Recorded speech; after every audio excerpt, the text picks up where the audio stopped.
unbelievable performance, and what a fun game. In Houston, Matt Amendola, doink, okay, from 58 yards away, allowed the Jags to hang on. This was a pressure-packed game. The victory gives Jacksonville a 2-game lead over the Colts and Texans atop the AFC South, and it's essentially a 3-game advantage because the Jags own the tiebreakers over both, so they're third in the AFC overall as well. Texans fall to third in the division behind the Colts. They're on the outside of this bad boy, trying to get in, trying to squeeze in. Anybody home? Can we sit at the table? We got room. The swings in the AFC were like so drama-filled this weekend, even just yesterday. It was crazy, and it's nuts week to week. By the way, it's not going to calm down anytime soon. As for this game, the Jags sort of overcame some questionable coaching decisions, some big pushes from C.J. Stroud. It was an exciting young Texans team. They pull off the win, or they wanted to pull off the win. The Jags do, though. I talked about Trevor Lawrence last week and how you can kind of tell, I think, in how he's talking, and definitely what he looks like on the field with his running and stuff. Just he looks and feels healthier. He's been dealing with this knee injury that's sort of been downplayed. Nobody really paid attention to it, but it carried over this week, and he carried the Jags offense in this game. The Texans did everything they could to get rid of the run game. They said, Etienne, see ya. And, you know, Trevor picked the secondary apart. It was big throw after big throw. He finished with 364 and a score through the air. He had a touchdown on the ground as well. As he gets healthier, he's going to continue to play like this. The Jags are going to be a legit threat to take the AFC crown. I really think so, which is wild and fun to say, and something that I haven't said in a serious way since like Yannick Ngakoue was back there, and it was 2017. It's amazing what's been going on. What a turnaround it's been with some stability at the quarterback position, and of course what they got with pedigree in Dougie down there. So I also got to give love to their Josh Allen. Monster. Nobody wants to see him. 2.5 sacks in the day, making a name for himself in the shadow of a quarterback who's on the cover of Madden, which we love, okay? So key part of like forcing the Texans to have to settle for the 58-yard field goal at the end. He's now tied for third in the league with sacks. He has 12. 12. One back of Myles Garrett, 1.5 back of TJ Watt for the league lead. The Jags, they get the Bengals on Monday Night Football, a banged-up Bengals squad. So Browning is just crying. Just tears. Just like, I don't want to do this. I don't want to do this. I don't want to face this. It's not going to be pretty. The Texans, they're trying to find their way back into the playoff picture in a huge game with the Broncos this week. So we're going to dig into Houston's side of things in a bit. But, yeah, I like their chances of finding a way. They just keep winning. Who said that they're going to turn it around and they got rid of a couple of guys and it just figured everything out? They win. They keep, it's 5 in a row. They're, you know, over 500. Things are good in Mile High. They're in a 3-way tie for a playoff spot. They're making the playoffs, people. Their schedule was cake, is going to be cake. They've got, what do they have this week? Oh, the tough one against the Texans, fun one. Then they come to LA to take on the Chargers. Come on. They started 1-5. It's all pretty incredible. It's all intestinal fortitude. It's all facing adversity, resilience. And here's Sean Payton, who I haven't seen this, but I'm sure is pretty happy about his team's performance. We felt like this was going to be a pretty physical game. We had a lot of respect for this team. You know, they came in here, obviously, with a real good record, both how they played defensively and how they rushed the football. We felt like the rushing numbers were going to be real important when this game ended. And credit our players on defense, Vance and his staff. Do y'all understand what this man did yesterday? He said, Cleveland is known for being physical. Cleveland is known for their run game and for their defense. So we're going to go into this fight. We're going to take their stuff to them and be better at them at it. And they were.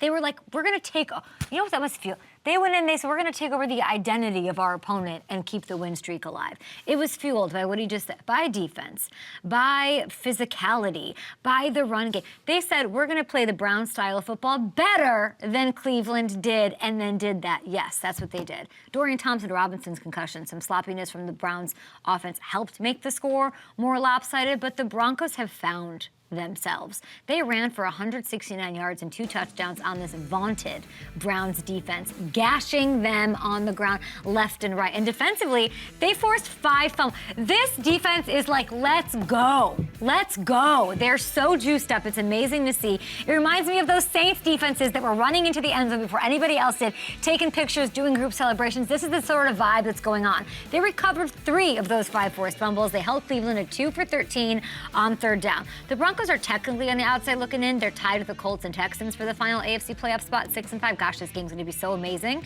But their odds are creeping closer and closer to even money to make the playoffs at plus 146. So they're going to be tested here over the next 3 weeks. I know I'm saying it's a cake schedule, but like they got 3 straight games on the road. Never fun. At Houston, that's tough. At the Chargers, at Detroit, 3 toughies on the road. If they can go 2 for 3 over that stretch, a massive statement, and they find themselves in the playoffs. Just credit to them, credit for taking just like what they did. It wasn't a great matchup for them, and they went and like outdid what Cleveland's best at. That's crazy confidence added to the confidence on a 5-game win streak. And what a freaking turnaround for this Broncos squad. And let's start in Atlanta, shall we, with the Saints here on this one. And, you know, because it's Sean Payton's old team, of course. Who wants to win the NFC South? What's going on, okay?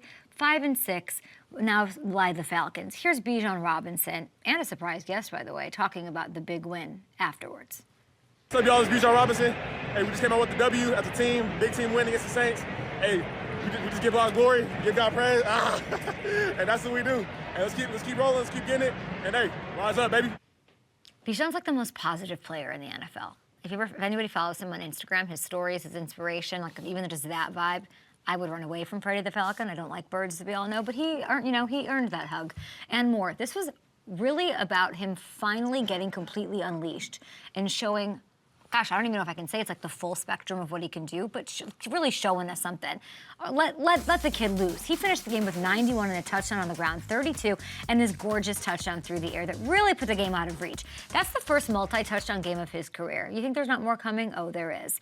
And you could feel it in the building, okay? You could feel it building as it keeps going. No matter how much Arthur Smith might make you mad, and you might not like his little mustache or whatever, managing the workload for Bijan early, could that not maybe be helping him ball out as we hit this stretch run here? I don't know. It kind of looks like it. Let's just cool it on that a little bit and like let's let Bijan do his thing.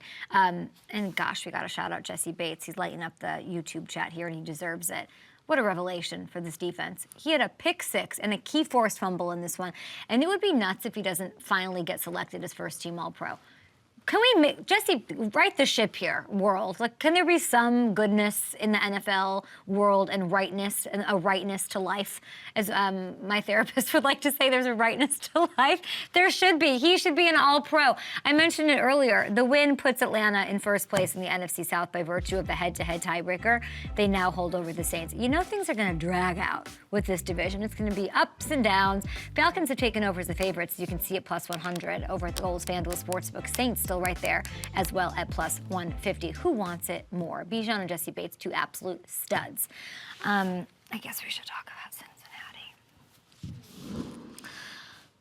The Jake Browning-led Bengals. I'll say this, they gave the Steelers a tough time. Pittsburgh escaped 16-10 on the road. They're now 7-4. Let's hear from the winners and their coach, Mike Tomlin. He was asked about Kenny Pickett here. You know, we did what we needed to do to win. Guys like myself and Kenny, man, we're judged based on winning and losing, and we don't run from that. We run to that. So he and I are winners today. I feel like he's kind of vague there, and I feel like he doesn't want to, like, totally pile on Matt Canada and all of that, so that's fine. This was the first time this year, 12 weeks in, the first time that the Steelers have outgained an opponent, guys. And they did so by a wide margin. They racked up a season-high 421 yards with Mike Sullivan and Eddie Faulkner running the show to just 222 yards from the Bengals. Kenny Pickett put up a season-high 278 through the air. Najee looked insane. Okay, he looked so great. 15 carries, 99 yards, a score.